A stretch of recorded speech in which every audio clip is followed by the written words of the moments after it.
مولانا جلال الدین رومی رحمۃ اللہ علیہ فرماتے ہیں کہ ایک کانٹا روتے ہوئے اللہ سے کہہ رہا تھا کہ میں نے صلحاء کی زبان سے سنا ہے کہ آپ کا نام ستار العیوب ہے، یعنی عیبوں کو چھپانے والا، لیکن آپ نے مجھے تو کانٹا بنایا ہے،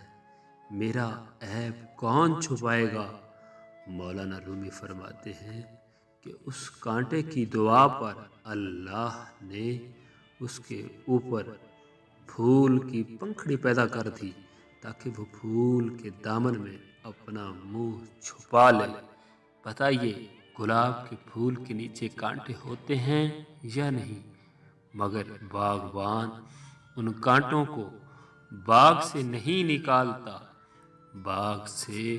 صرف وہ کانٹے نکالے جاتے ہیں جو خالص کانٹے ہوں، جنہوں نے کسی پھول کے دامن میں پناہ نہ لی ہو۔ اسی طرح جو لوگ اللہ والوں سے نہیں جڑتے ان کے لیے تو خطرہ ہے،